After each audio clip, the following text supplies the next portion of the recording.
What's up, guys? Welcome back to another Black and Blue podcast. We're your host. I'm Britton. And I'm Owen. We took a little bit of a break for the Christmas holidays, but we are back and we are ready to keep this thing rolling.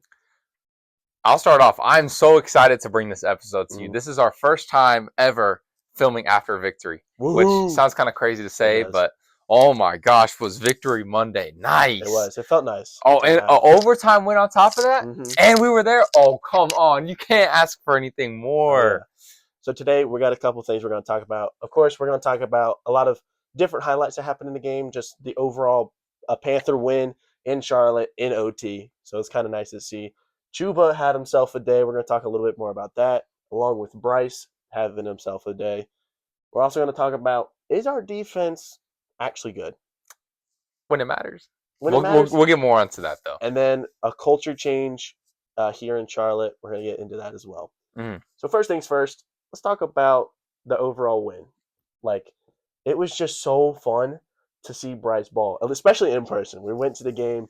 We had pretty decent seats, too. Yeah. A little higher up, but we could see the whole game. It was awesome. For me, that was probably the most fun Panthers game I've ever been to. I agree. I have seen Panthers stomp sometimes, but to have a first win against a team that with a half winning, like that's just nice. That's nice to see that the Panthers can actually win against a decent team. Yeah. And also the Cardinals are now out of the playoffs. Yeah, that was also probably the best part about that is that we eliminated them from playoff contention. The highlights in my mind, and I'll just cover this real quick, is the first quarter and the overtime.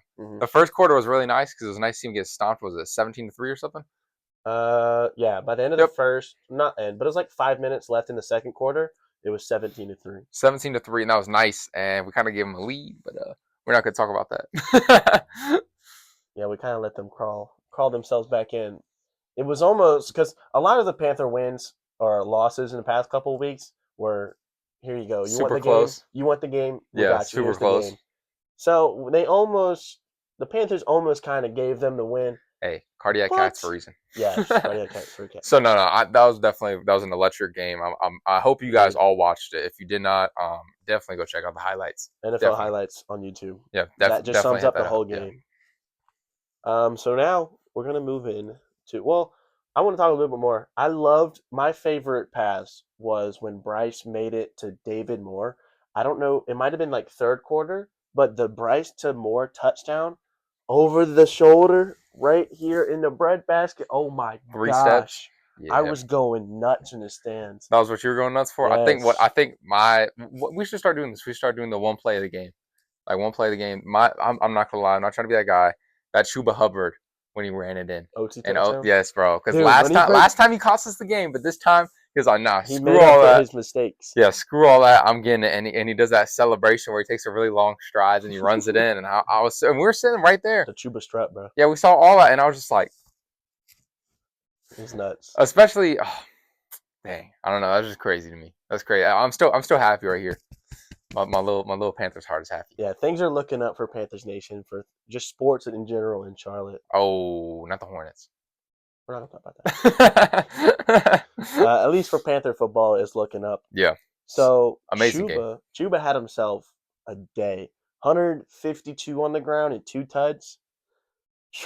I heard from my dad told me. He said, if your running back can get 100 yards, you'll win the game.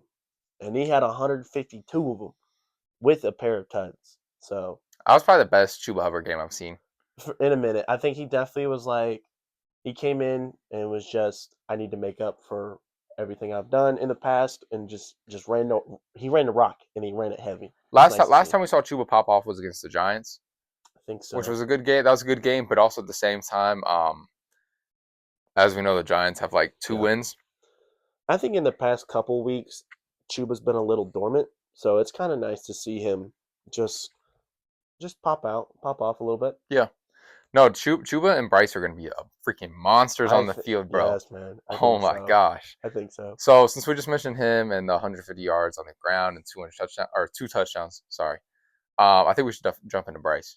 Dude, Bryce had I think he had about 160, 158 through the air and 68 on the ground with a 3 touchdown game. I'm most impressed by the running yards. I agree. The rushing yards, and we'll drop this stat at you guys real quick, is this is the most rushing yards with a quarterback and running back combined in a Panthers game, which is insane considering the duos that we've had. Cam Newton, So, Christian McCaffrey.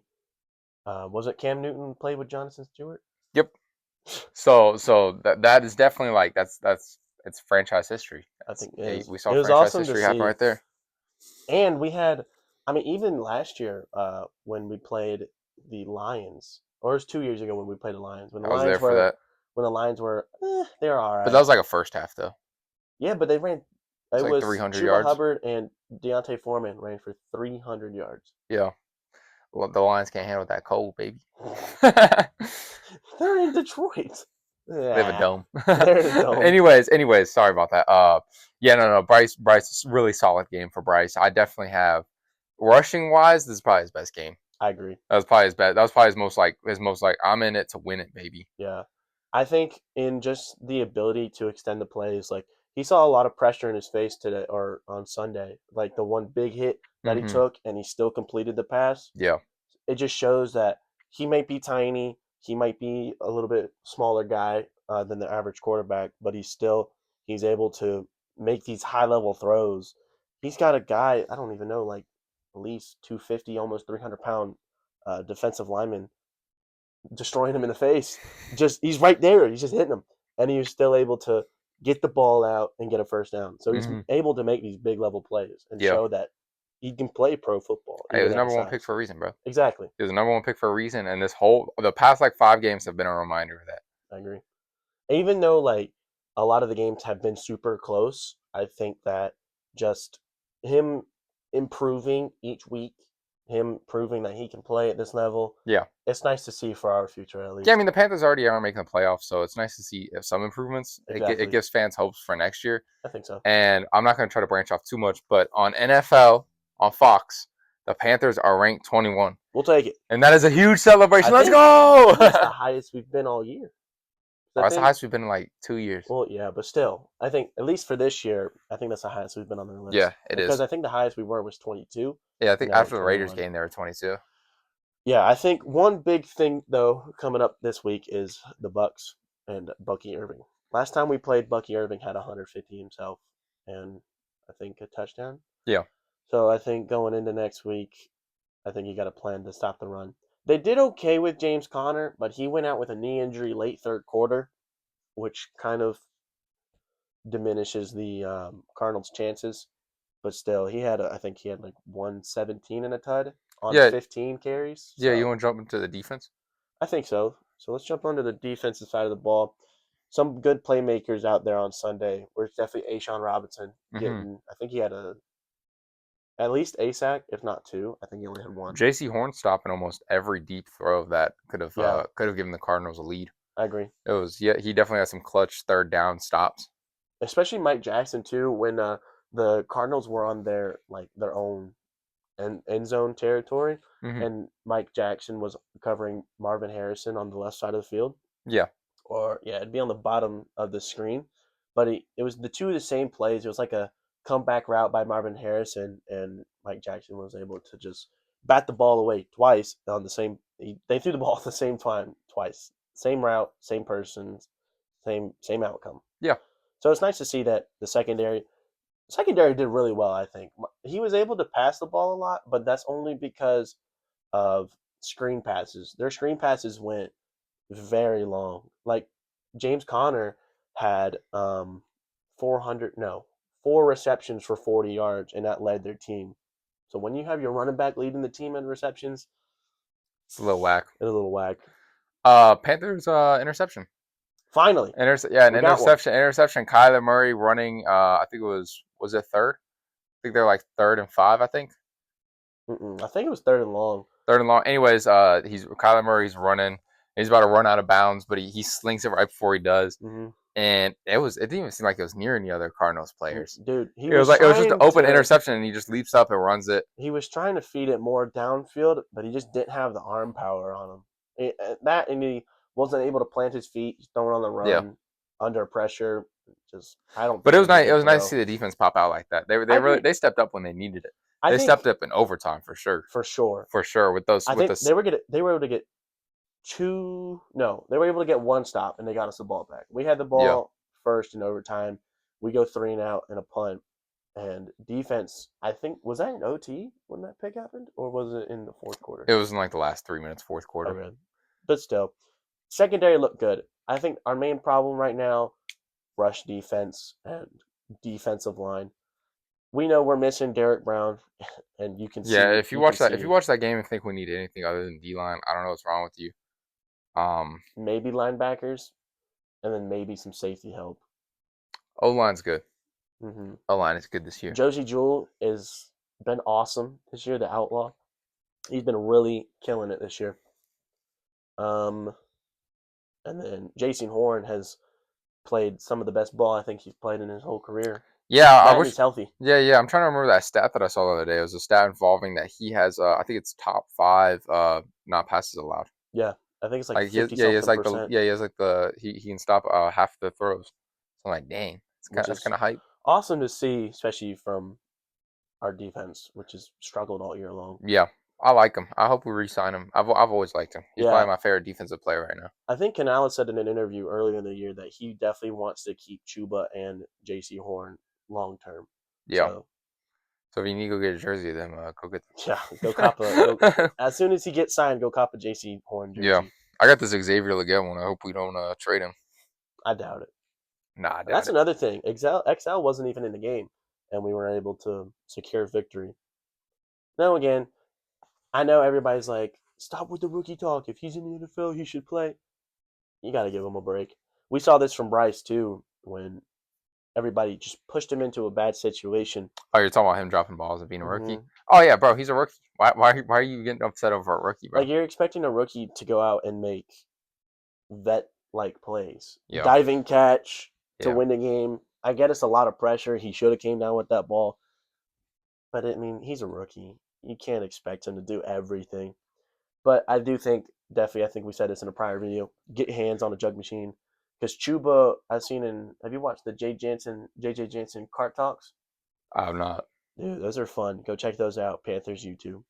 JJ Jansen host Cart Talk. He had Adam Thielen on, and they saw Chubba working on the jug machines, which is perfect. That's what we need. We need extra work, extra practice.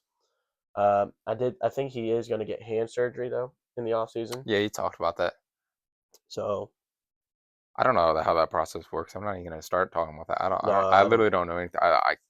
If we can't even talk about it. If it helps, cool. I really don't know. Before we wrap this up, I want to talk about the new culture. I agree. I think if we get these next 2 wins, that'll really solidify our hopes for next year. Both our conference games too. So yeah, this win today was definitely much needed. Just for morale purposes. Because if you get that close to losing all your other games and you lose to the freaking Cowboys, the freak. Well, to be fair, the Cowboys have beaten the Bucks now, so the Cowboys might the Cowboys are good when it doesn't matter. But anyways, enough of Cowboys. No, this culture, I'm really excited to see what this organization becomes in the next couple of years. I'm really excited for next year. I'm excited just to see Bryce ball because just watching him and just knowing where he came from is just being disregarded as like, oh, he's going to be the biggest NFL bust in history. Mm-hmm. To actually see him win and compete with these really good quarterbacks, these really good teams, these top teams, it's going to be fun, and it's going to be fun for Panthers fans as well coming years. Yeah, you really can't complain about what's happening in a couple weeks. I'm so happy to see him balling. That's a Cinderella story. I agree, and I'm pretty sure I speak for like all NFL fans. It's nice to see him do good. Yeah, I don't understand. Like, I don't think anyone dislikes him. I don't think anyone is sitting here saying, "Oh, I want him to do bad." Maybe the CJ Stroud lovers out there, but like, and honestly, when the Texans put up 2 points on Christmas, I think we might have won that trade. No. Don't even start the comparisons, bro. Oh my gosh. No. We won't bring this up for another couple of years until after there. Whenever they're in the Super Bowl together, we'll see. Then we'll see. We'll see from there. Because honestly, Stroud's not bad. He's got a pretty poor O-line right now that gives him no time to throw. That, and he's just making bad reads. I don't know. He's also throwing to nobodies right now. What are you talking? Well, okay. He's got Nico Collins. That's it. All he's got is Nico. I mean, he's got Stephon Diggs and Tank Dell. Did you hear Tank Dell might miss the whole 2025 season? Yeah, I heard he has to like that knee surgery, doesn't he? Yeah, he has a dislocated kneecap. I think a torn MCL, ACL, LCL. Chiefs black magic. I'm blaming the Chiefs. Yeah, I blame the Chiefs. Prayers up for Tank Dell. Hope the best for his recovery. Yeah. because that just sucks for I hate to anybody see to it see. happen. But on that note, new culture I think is right around the corner. If it's not here now, it is going to be here soon. If you did not see the video of Canals after the game when he was like, "No turnovers, stop in the wrong game," I will definitely go check that out if I were you. It's like 45 seconds to a minute. That's the new culture. That's the new I culture. agree. That sums it up in a video. I think we keep Canales. And Tepper has done a really good job of sitting in the Standing back back, seat. yes. In the back seat, Buddy, you own the team, buddy. You're not a coach. exactly letting Canales and Dan Morgan drive the ship, drive the car forward. I think he's done really good because Dan Morgan has made amazing trades. oh my gosh, Dan Morgan. Dan Morgan has been doing good. Dan Morgan might have some of that Chiefs black magic. He hasn't done anything bad. I don't think so. No. Picking up Coker, getting rid of Mingo, Deontay Johnson, those have all been amazing. At first, you were like, "What is he doing?" Like that's the dumbest trade in history. But then you see it, and you're like, "We actually got something out of someone that they just cut." Mm-hmm. So yeah. And now, again, coming into the next draft, we have 7 or 9 picks. We can either pick up players in those draft spots, or we have some trade bait. I think with our win, we fall back down to 7. So maybe Worst case scenario, if they win out, I think like their lowest or the highest they'll get is like 14. no, I don't think we fall outside of the top 10. With 6 not. wins, I don't think we fall outside the top 10. Yeah. Maybe 11, but I really don't see us. Honestly, I don't see us winning. This draft class doesn't have any like stars. This draft class it's not like the previous two where it's not like we need a quarterback right now either. So which is nice. Even if we did have like a top pick, maybe we just trade back a couple, or Abdul Carter. Or if we fall outside the top 5. But he's like 4 right now, isn't he? He's projected 4. He's projected for us to take him. Yeah. I don't really think it matters where, but he's, I think, a top 5 pick at least, no matter who he falls to. But they're saying now that Travis Hunter falls outside the top 5 because I think right now the Giants have 1, so I think either Shedeur Sanders goes first or Cam Ward. I think those two are the first 2 people taken off the board in the 24 draft. No. Yeah, it would be the 2025 NFL draft. Yeah, it would. It'd be the 2025 NFL draft. Either Cam Ward or Shedeur Sanders is first because both of those 2 teams. Because I think with the Raiders beating whoever they just beat this week, they fall back a couple spots, I think to 4 or 5 maybe. Yeah. I don't know. We'll talk more draft stuff. We'll have a draft video. We'll have a draft video like whenever it happens. We'll do some before. We'll do like a live reaction or something. Yeah, we'll definitely do that. Yeah, it's like spring, late. No, it's closer to fall. It's like late summer. We'll see. There's still a long time before the draft. There's no rush. We got 2 more Panther games. We got both of them are away, which is unfortunate. But we're at the Bucks on Sunday, and then Falcons, Atlanta, baby. At Atlanta, Georgia, woo! At Atlanta on January 5th. So maybe we start the new year off with a win. Yeah, we'll see. Thank you for watching this far. If you went to that game, let us know down below in the comments. Definitely hit us up. This was the last game of the season. And last home game. Yeah, if you didn't see us, I'm sorry about that. But next season at the games, we'll be there. And if you see us, or if you want to see us, just leave a comment below. We'll definitely stop by. I'm cool with the fans. Yeah, man. Don't forget to like and subscribe. This is Black and Blue Podcast. Thanks for watching, and we'll see y'all next time. Peace.